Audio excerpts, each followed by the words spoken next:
Guys, গেমের মধ্যে চলে এসেছে সব ক্রিমিনাল বান্ডিল, কিন্তু দুঃখের বিষয় হলো এগুলো আমি বের করতে পারবো না, কারণ আমার অ্যাকাউন্টে তোমরা দেখতে পাচ্ছো ডায়মন্ড একদম নেই। আরে এই সময় আবার আকাশে ডাকতেছে কেন? যাই তো ওর গ্রুপে।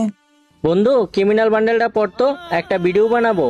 বন্ধু, আমার কাছে তো ক্রিমিনাল বান্ডিলটা নাই, তোর তো প্রায় 8 আছে, তুই আমারে শেয়ার দে, তারপর ভিডিও বানা। কিরে, তোর কাছে ক্রিমিনাল বান্ডিল নাই? তাহলে তুই গ্রুপে কি করতেছিস? আকাশ, ওরে গ্রুপ থেকে বের করতো। বুঝি না আকাশ, তুই সব সময় এই গরিব ফকিন্নিটাকে গ্রুপে ডাকিস কেন? ওর কাছে কিছুই নাই, ওকে নিয়ে ভিডিও বানানোই যায় না। ওরে আনফ্রেন্ড করে কিক মার। আরে আমি কি জানতাম না কি ওর কাছে ক্রিমিনাল বান্ডেল নেই? এখন তো 5 থেকে 10 লেভেলের আইডি তো ক্রিমিনাল বান্ডেল থাকে, আর ওর লেভেল 70+, তাও ওর কাছে ক্রিমিনাল বান্ডেল নেই। আগে জানলে কখনো গ্রুপে আনতাম না ওরে। বুঝলাম না ভাই, আমার কাছে ক্রিমিনাল নাই তো কি হয়েছে? আকাশে তো প্রাইম লেভেল 8 আছে, ওই আমারে শেয়ার দিলেই তো তোকে ভিডিওটা হয়ে যায়। এখানে আমার অপমান করতেছস কেন তোরা? আকাশ, ওরে কিক দে, ওরে আর দেখতে ভাল লাগতেছে না। আমি তো ওকে আনফ্রেন্ড করে দিলাম মাত্র।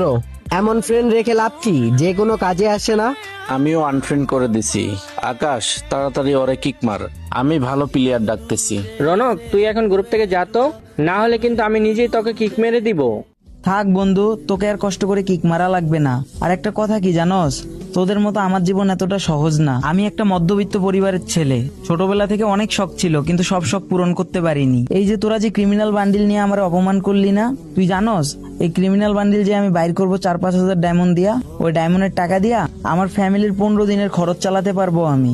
তোদের কাছে এইসব বান্ডিল কোনো বড় ব্যাপার না, কারণ বড়লোক বাবার সন্তান তোরা, চাইলে নিজের যে কোনো শখ পূরণ করতে পারোস, কিন্তু আমি, আমার 1000টা শখ থাকলেও আমি পূরণ করতে পারি না। যাই হোক ভাই, তোরা বড়লোক প্লেয়ার, বড়লোক বন্ধু বান্ধব লয়া ভিডিও বানা, আমার মতো গরিব মানুষ তোদের ভিডিওতে মানায় না। আল্লাহ হাফেজ, ভালো থাক তোরা।